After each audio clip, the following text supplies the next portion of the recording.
Saudi अरब के शहर अल कसीम में वाक़ खजूरों के एक बाग में कमोबेश खजूर के 2 लाख दरख्त हैं और ये बाग राह अल्लाह में वक्फ है। इस बाग में 45 किस्म की खजूरें होती हैं। यहाँ की सालाना पैदावार 10,000 टन खजूर है। ये बाग रूए ज़मीन में पाया जाने वाला सबसे बड़ा वक्फ है।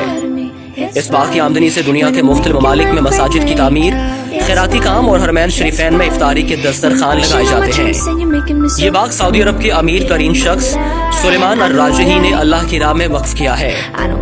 सुलेमान अल-राजही ने गुर्बत में आंख खोली। वो स्कूल में पढ़ रहे थे कि एक दिन स्कूल इंतजामिया ने तफरीही टूर तश्कील दिया और हर तालिब इल्म से 1 रियाल जमा करवाने को कहा। ये घर जाते हैं मगर वालिदैन के पास 1 रियाल तक नहीं होता। ये बहुत रोते हैं। टूर के लिए जाने की तारीख करीब आती है। इधर उनके समाही इम्तिहानात का रिजल्ट आता है। ये क्लास में पोजीशन लेते हैं और एक फलस्तीनी उस्ताद बतौर इनाम उन्हें 1 रियाल देता है। ये दौड़ते हुए तफरीही प्रोग्राम के मसूल के पास जाते हैं और 1 रियाल जमा कराते हैं। ये अपनी तालीम मुकम्मल करके जद्दा शहर में एक कमरे को बैंक का नाम देकर काम शुरू करते हैं।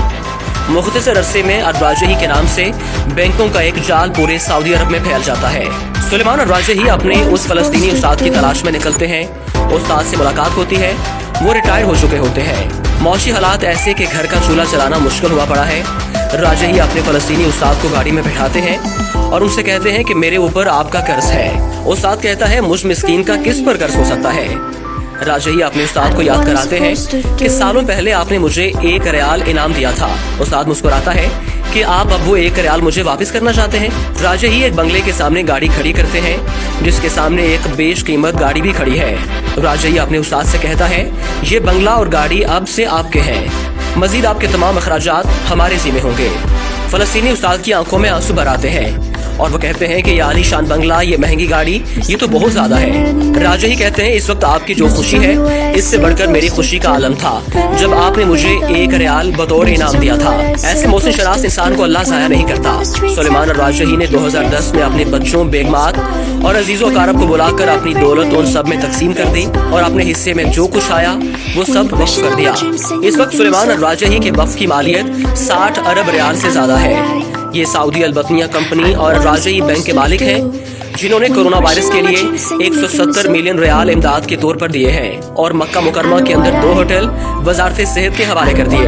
गिनीज बुक में अब तक सबसे बड़े वक्फ के तौर पर यह बाग रिकॉर्ड के तौर पर दर्ज है। फोर्ब्स मैगजीन ने उन्हें दुनिया के 20 अजीम फयाज लोगों में शुमार किया है। शायद सऊदी अरब का कोई शहर ऐसा नहीं मिलेगा जहाँ राजही फैमिली की तरफ से मस्जिदें तामीर ना की गई हों। नीज दावती सेंटर्स में क़िराअत कुरानिया, खैराती जमीयत वगैरह में आपका भरपूर ताउन रहता है। और इससे बड़ी बात यह है कि ये अपने मुलाजमीन को माह खत्म होने से पहले उनकी उजरत दे देते हैं, जबकि मुलाजमीन की तादाद 1.5 लाख से ज्यादा है। इस अजीम हस्ती का इंतकाल हो गया। इन्ना लिल्लाहि व इन्ना इलैहि राजिऊन।